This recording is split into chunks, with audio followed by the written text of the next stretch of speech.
Welcome back to Love and Junk. I'm Laura. I'm John. And today we're telling you all about Outlast.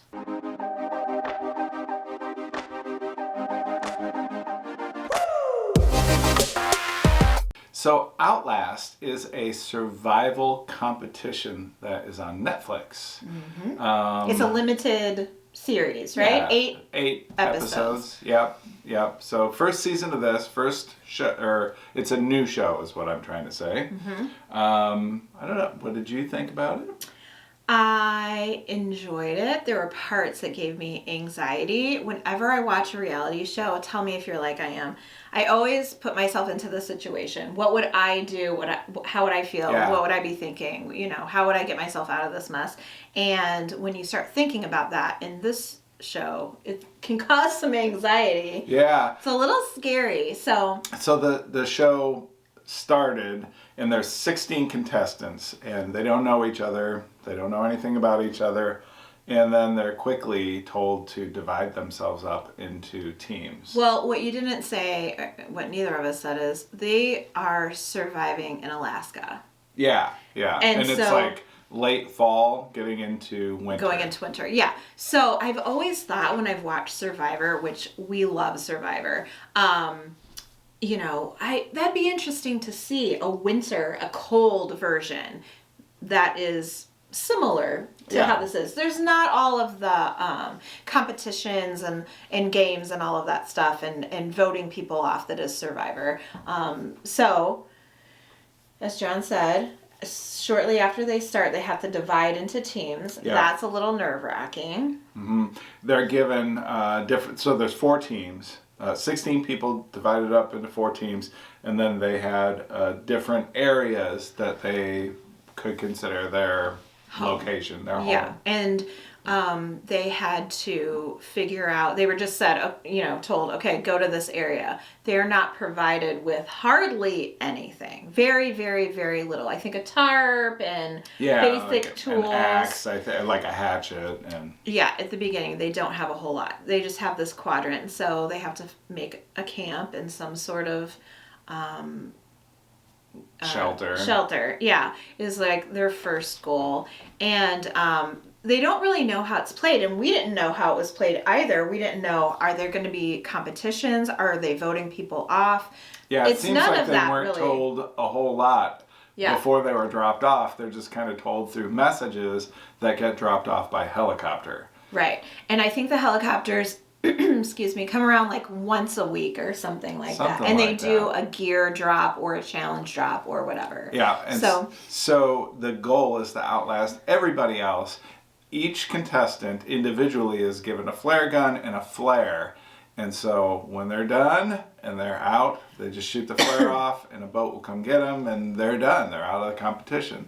But the rules of the game, basically, you have to last longer than everybody else, and you have to be in a team at the end. And it doesn't say, there's no stipulation as far as how big that team can be, but just you have to be part of a team. You cannot be a solo player and win. So here's what gave me anxiety. First of all, the whole structure building. There are definitely some people when we were watching the show that I was like, yep, if I was with that guy or that group, I could be okay. And then others of them, I was like, how their shelter was, and they just weren't equipped at all. Right. And somehow the people that weren't equipped kind of got put together. Yeah, and so the guys and girls that were best equipped to handle it kind of got lumped together, and their shelter was amazing. They could stand up in their shelter. Had a fire on the inside. And, it was nice. So obviously shelter is a problem. Also, there are bears everywhere here, and bear tracks. They see bears. Bears are close. They hear them. Yeah. They have bear spray, but they don't have weapons beyond. They have a bow, but I wouldn't try that. Yeah. Nope.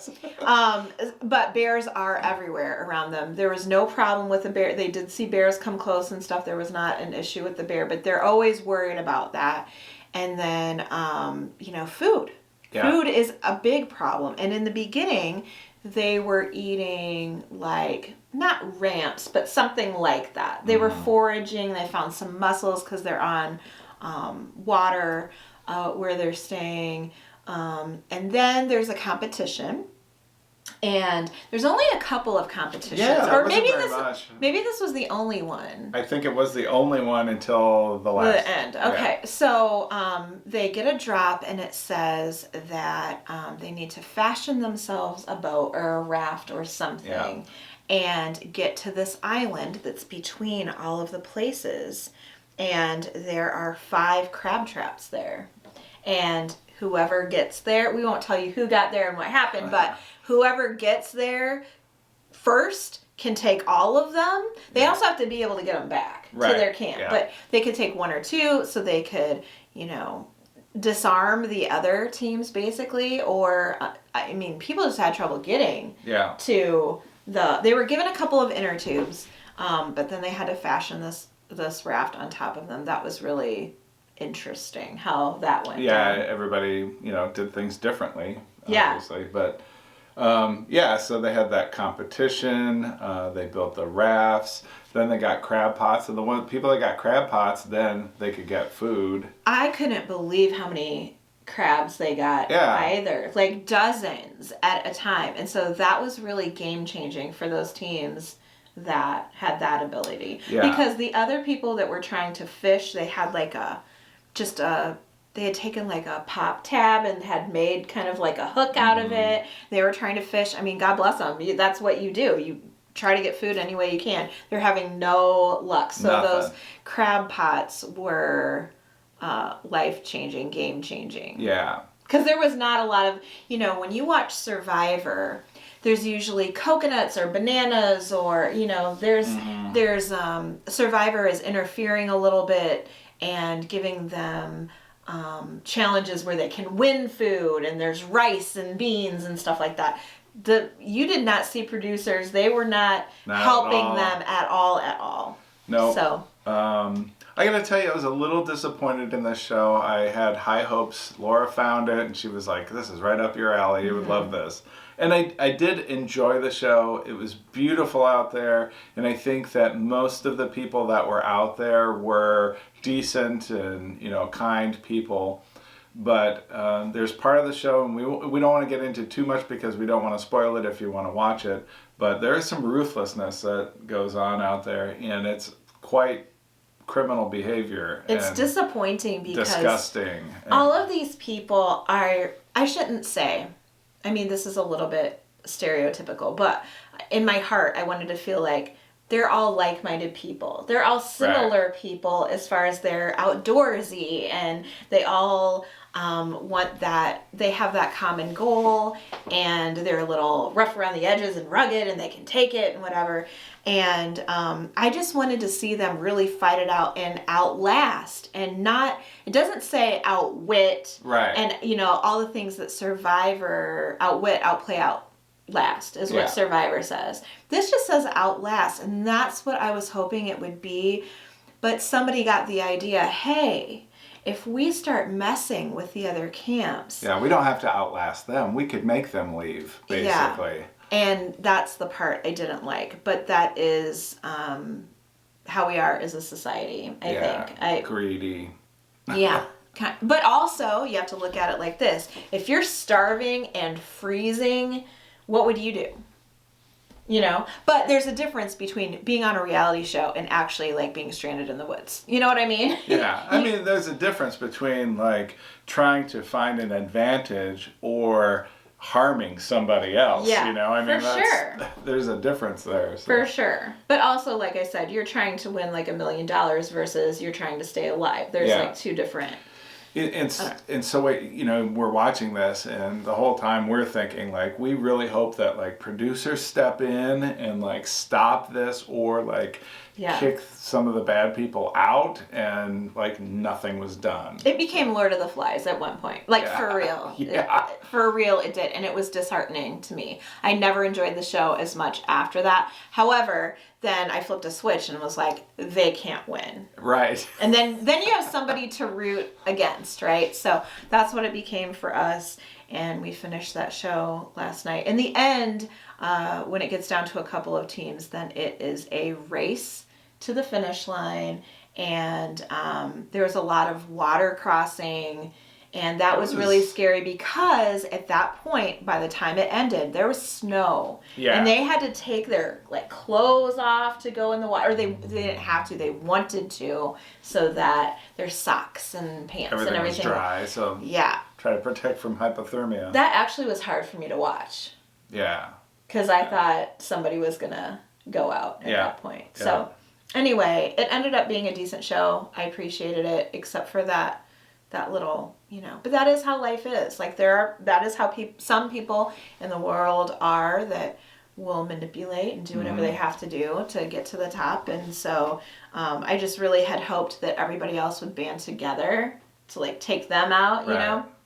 So anyway, I would recommend, if you're into survivalist kind of things, you like the Alone kind of show or Survivor, that kind of stuff, I think it's worth a watch. Yeah, and because I do like to watch Alone, I gotta say I like that show better than this one, but it's completely different type of competition where whereas this new show Outlast has more like reality show type things, where they're doing the interviews and talking with people, Yeah. If there was a second season, would you want to watch it? I would watch it if I don't know if some of the stuff continued on the way that we watched it this time. I don't know that I would keep watching it, but if a season 2 came out, I would check it out. It's kind of like, it made me remember when Survivor first came out, and at some point, I mean, season 1, nobody knew about alliances and what was going to happen. And so once that stuff started happening, then everybody that played Survivor since then were like looking for idols because they knew they existed, and they were forming alliances because they had seen other people do it. So I wonder if new people were to come in and play this, if that same kind of stuff would go on, and maybe worse. Right, because then they would be like, oh, they did it and nothing happened, so let's push the boundaries. Yeah, maybe sooner. Maybe, because there's a lot of stuff you can do, like, we're talking, stealing, setting fire to things, just sabotage in general. It's just kind of playing dirty, and that's not our style. But I don't know, makes for good television, am I right? So there you have it. I would watch another season as well, but it's not like, oh, hurry up, we gotta watch Outlast. It wasn't like that. It was an alright show. I think the first episode, when I watched it, I was like, oh yeah, I can't wait to watch the next episode. And then after the next episode, because when you first start watching it, you have no idea what's happening. Like you don't know, they don't know, explain it at all. We don't know what the rules are. It's just these people show up, and then they drop a note and they read from it, and then it's like we didn't know how it was supposed to play out. Yeah. So anyway, let us know if you have watched this one, or if you have a good recommendation for us, because we are on the hunt always. But right now, we're looking for some new shows that we can review for all of you, and just for us to watch. So that's right. Let us know what you're watching down in the comments of this video. Speaking of the comments, that is the place where you will find a pinned comment with a link to subscribe to this channel, along with our other channels. We have a food channel, we have a game channel. We would love to have your support on all the channels.